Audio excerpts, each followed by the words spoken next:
Alright, so welcome back everybody. We are adding soil. There we go. So what soil is this? This is 80 Amazonia, just normal Amazonia. We didn't use any salt additives because we're trying to keep this simple.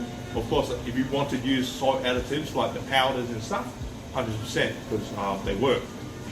Awesome. I need to look into those. So when we're adding soil, how deep do you go? Is there any sort of rule that you use, or are you you've already got something in mind about how the scape's going to look, so you want to start shaping the soil to suit the scape? Yeah, that's a good question, because like a lot of people they tend to either put like too less soil or too much soil. So normally I try to keep like the soil around at least 3 centimeters thick, so when you put plants in, the plants can grow roots properly and they can grab onto something. And try not to go too deep. If not, you'll have like gas pocket built up, and then if the gas pockets like get released in the fish tank, that will kill your fish. So don't screw it up. Yeah. Now, one thing that I have learnt about aqua soil is how long would you let a tank sit before you could add fish, because it's going to raise the ammonia in the water levels. What's the process behind that? So normally what I do is just like according to ADA, or ADA said on their behind their bag, I just do 100% water changes for the first week or two, just to make sure keep everything fresh. Daily? Not daily.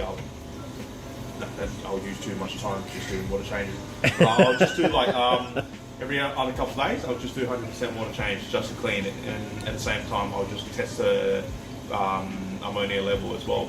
Yep. But normally after a week-ish, with like maybe 3 times of 100% water change, the ammonia level should like lower a lot. Okay. And especially if you have other plants in there, just to use up ammonia, it will speed the cycle. Cool.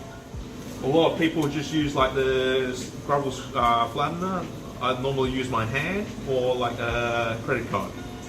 Yep.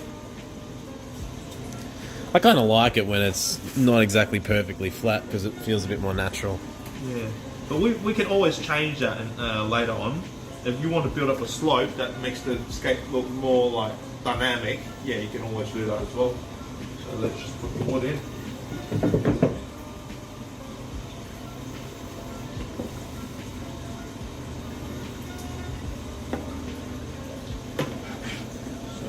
That's the piece that we glued last time.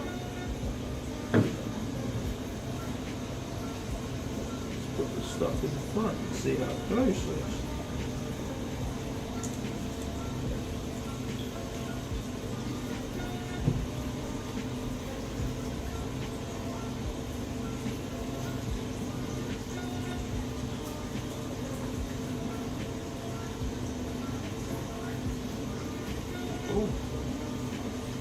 Wow.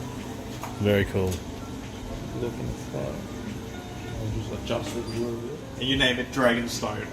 Fine. I was just asking Boaz about the names of the rocks. So we had to glue in this side. Oh, sorry, I think it's just around the other side. As it wasn't going to sit on its own. So we're using a rock to sort of also help prop it up to get the right angle. Yep. And then Boaz started going off on a tangent about rock names. Rock names, mate. They just like constantly rename rocks and push up something new in the market. At the end of the day, it's just the same rock, mate. I love that. I love that rock. You got all that texture on this side and then the smooth top. That way. Oh, it's very cool. All right, so tell me about this part. So we're talking about the aqua soil, and we have our hardscape in place. Why did you position it in the middle? So what's the thought process about where you think you should place your hardscape? I mean, obviously you can put it anywhere, but how do you get certain effects by placing it in certain areas? So there's like obvious like few different ways of like planning your scapes, or like putting your hardscape where it is. There's a lot of people like put like sticky tape on the on the tank, trying to like find that perfect balance, like the grid on your camera. Yep. Some people even draw like the spiral, trying to find that golden ratio thing. For me, if it looks good, I reckon it looks good, then it's alright. I Yeah. definitely subscribe to that theory. So I think that looks really good. yeah, I mean, I mean, you can get really technical with a lot of designing and arts and stuff, but I mean, at the end, you just want to enjoy it simply. Then you just like put it in. It looks good, cool. Let's put it there. Leave it Absolutely. there. Put plants in. Yep. So what other tips do we need to think about when we're talking about substrate? Obviously, an aqua soil is going to be beneficial for plants. What do we do if we choose gravel or sand or anything else? Cool. You can use sand and gravel to grow plants, or even to do an aquascape, but it's slightly harder because like there's less nutrients in the sand and gravel, and also it doesn't buffer. One of the main features of like most soil in the market is that they buffer. They lower the GH of the water, they lower the pH of the water, and provide the right condition and water parameters for plants to grow properly. You can still use sand and gravel, like most people do back in the days. I heard my uncle that owned the shop in Hong Kong for ages that they used to like acid wash like gravels and sand just to try to make sure it doesn't leach much into the water. If you can find an inert type of sand and gravel, that'd be great because you're halfway to success. But still, you need to find root tabs or like other stuff to compensate the nutrients. Yeah. No, that's perfect.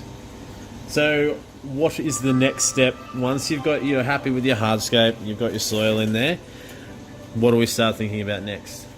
I might actually add a few more pieces of rocks. All right, cool. Just to give it a feel more fine details, and we'll spray the soil down. Just go to the rocks. Done.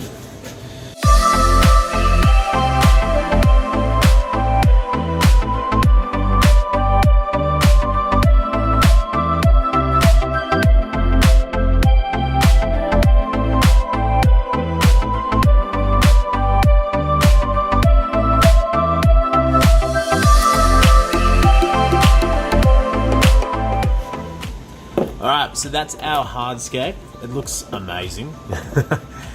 We will catch you guys next week when we start talking about... What are we going to talk about next? What's the next step? Planting. That's what I thought. I just didn't want to say it. So catch us next week. We will start adding some plants and I can't wait to do it. Thank you guys. See you later.